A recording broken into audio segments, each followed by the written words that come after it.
Captain's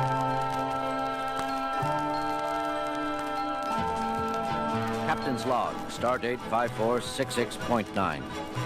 The Enterprise is in orbit around the outpost colony world of Ribble 2, on orders from the Federation Agriculture Division to try and find a solution to the destructive plague of dranzes, which wipes out 70 to 90% of the grain crop every 6th year. A landing party of Dr. McCoy, First Officer Spock, and myself has beamed down to the Ribolian surface to survey the problem firsthand. Mr. Newt Henderson of the Ribolian Settlers League has taken us in hand. Mr. Henderson, you realize that none of us has ever seen a dranzer. So, if you knew dranzers, Captain Kirk, you wouldn't wonder why we're making this little trip by air instead of on land. I confess that I am surprised at the lack of information on such a dangerous creature, Mr. Henderson. Starfleet records are of little help. Let's see if I can fill you in then, Mr. Spock, wasn't it? A dranzer looks like a cross between a pig and a buffalo. They have long black hair, flat quadruple horns, an ugly disposition, and are about half the size of an earthly elephant. So it's their size which makes them a threat. Yeah, and the fact that they breed like rabbits. When this world was first settled 12 years ago, they weren't considered a danger. They stayed in the hilly grasslands on the western part of this continent. We grow our grain in the central and eastern plains regions. Everything was fine until 6 years ago. We noticed then that the dranzers were so thick they nearly walked on each other. But we had no reason to suspect they would Come down onto the plains and trample your fields. just so. We don't know why. Too many dranzers, too little food maybe, but they panicked. Came down out of the hills like a black avalanche and ruined the whole crop for that year. Nearly ruined the colony. But we hung on, replanted, and have done well since then. Except It's 6 more years and the dranzer population is up again, and you expect another continent-wide stampede. yeah. Ah, there they are. Now, you'll see what I mean. I'll cut our engine and we'll glide in over them. Otherwise, the noise is liable to start the stampede.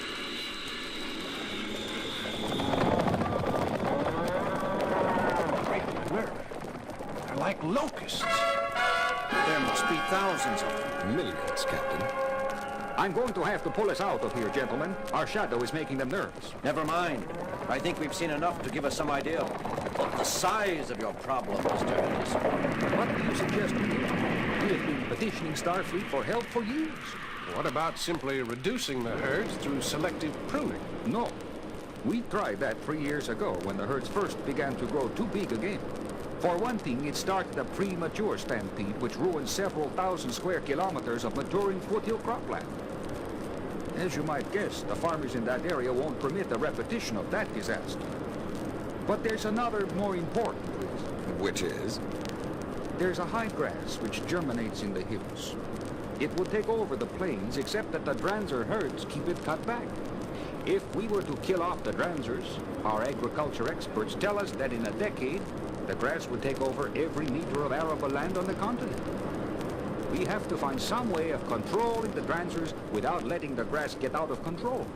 But if we leave the natural cycle alone, the racial stampede will occur within a half year, and we'll lose another entire year's crop. Mr. Spock, reactions. At first glance, the problem would appear insoluble, Captain. That's not what we pay taxes to here, Mr. Spock. I fear that government is rarely run according to scientific principles, Mr. Henderson. But we must do something. I hope so, Mr. Spock, Captain Kirk. I sincerely hope so. You said the full stampede was expected within 6 months. It could happen tomorrow, too.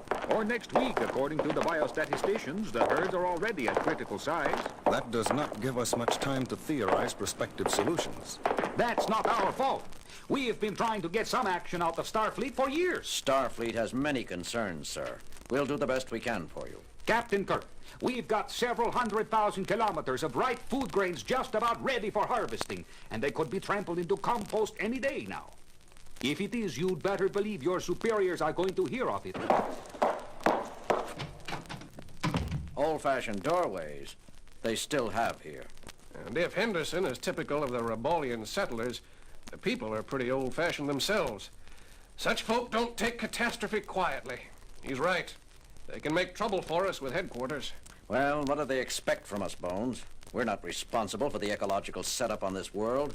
The Dranzer stampede never bothered anyone until the colony here expanded to bring 2/3 of this continent under intensive cultivation. True, Captain.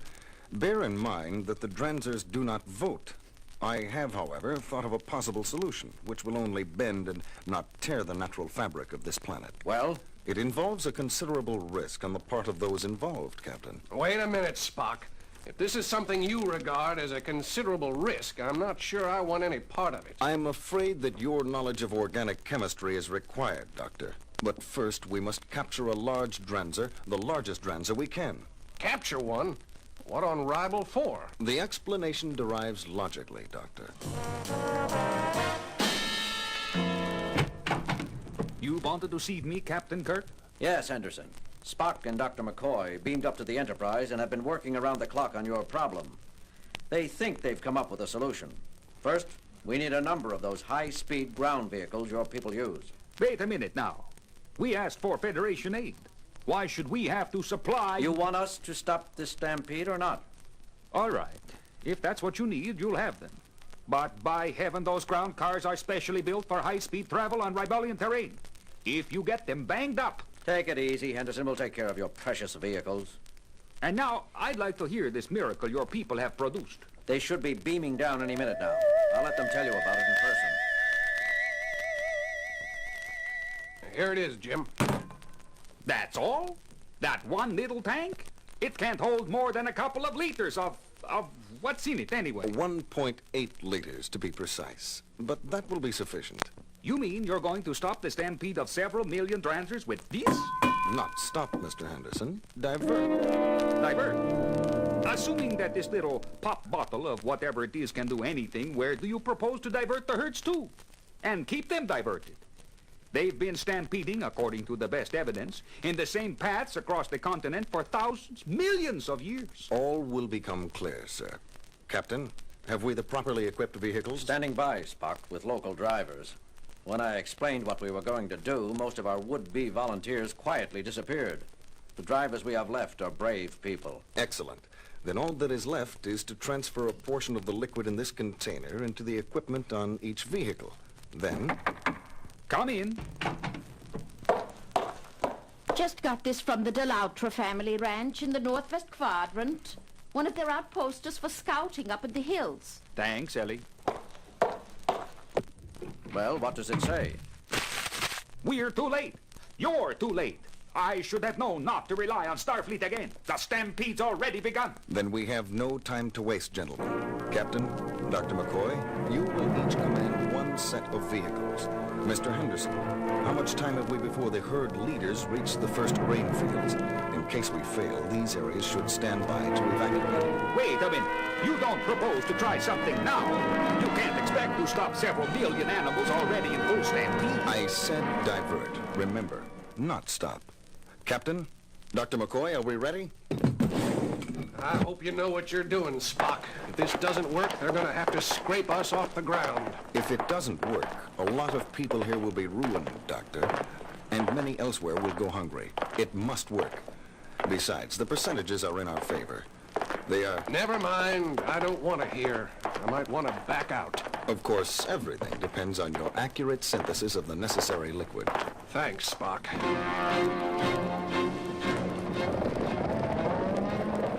I hope your Mr. Spock knows what he's doing, Captain. He usually does, Henderson. He'd better this time.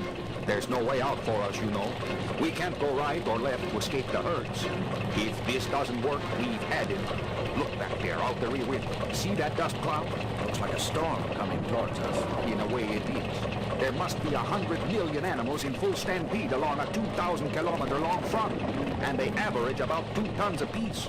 Do you know what they'll do to this vehicle and us if they overtake us?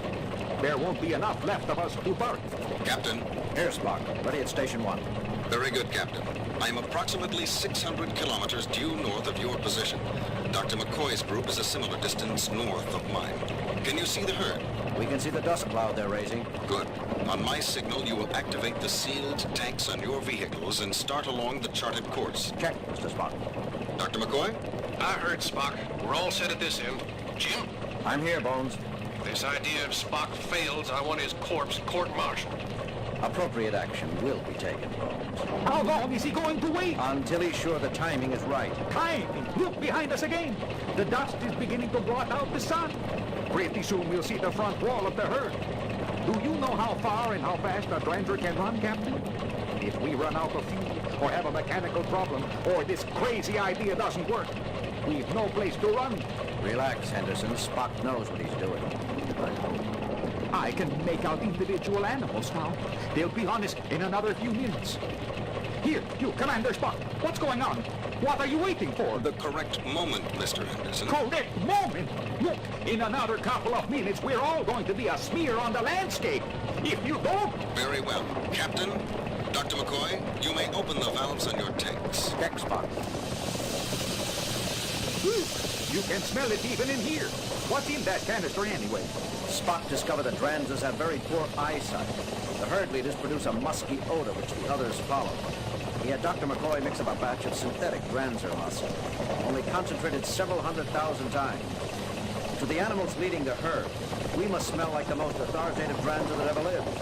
The same smell is being released by Mr. Spock's and Dr. McCoy's group of vehicles along the whole front of the herd. You have our course plotted? Yes, yes. Then let's get moving. With pleasure. Captain, It's working, Spock. They're turning slightly. Yes, they're following us. here also, Captain. And up here. Good work, Spock. We are not secure yet, gentlemen. Captain, we can't keep this up forever. We've been running at this speed for nearly a whole day. Even with the extra fuel tanks I had installed, we can't continue at this speed much longer. We've covered so much territory already in this just a... Hey, what's that up ahead? Henderson, leave that wheel alone. What are you doing? Don't you see? We're headed right into them again. They're behind us too. We're trapped. Don't you see? We're trapped. Get a hold of yourself, Henderson. That's not another herd. That's the back end of the herd following us. Back in? Following us? Captain, all vehicles stand by to execute final maneuver. Ready, Spock. Ready. I don't understand, Captain. Look behind us now. It's the herd, but they're passing behind us. They're not following anymore. That's right, Henderson. Spock knew we couldn't kill the Dranzers off, so the stampede had to take place. But nothing said it had to follow the same old path. Check our course. See, we've led the herds in a full circle. Our scent tanks are empty, and now the animals in the front of the herd are following the scent of those at the back of the same herd. They should keep running in a circle like a dog chasing its own tail until they run themselves out. The threat to your crops is over. Next year, the normal number of surviving Dranzers will keep the high grass from going down into the plains. Control Group 3 to Group 2. Group 3 calling Group 2. Group 2 here. Is that you, Landowner Henderson? Mr. Spock, please accept my personal apology, along with the thanks of every farmer on Ribo 2. You've solved our problem, now and for the future. You're welcome, Mr. Henderson. But there is a penalty. Penalty? One cannot alter nature without reaping consequences. The millions of dead Dranzers which used to scatter across the great plains of this continent will not lie in your fields this year. Their bodies used to fertilize the ground. Now, you must move the corpses to your fields or import artificial fertilizers if you expect your fields to keep producing good grain in the future. But, Mr. Spock, that means moving 100 million Dranzer bodies. A considerable task. Group 2 out. 200 million tons. Captain, do you think that Starfleet would... I'm sorry. Starfleet has saved your crops for you, but even Starfleet can only do so much. You're going to have to learn to help yourselves a little, too. Now, I suggest you get in touch with the rest of your neighbors and fellow farmers. The sooner you begin moving those bodies behind us, the better.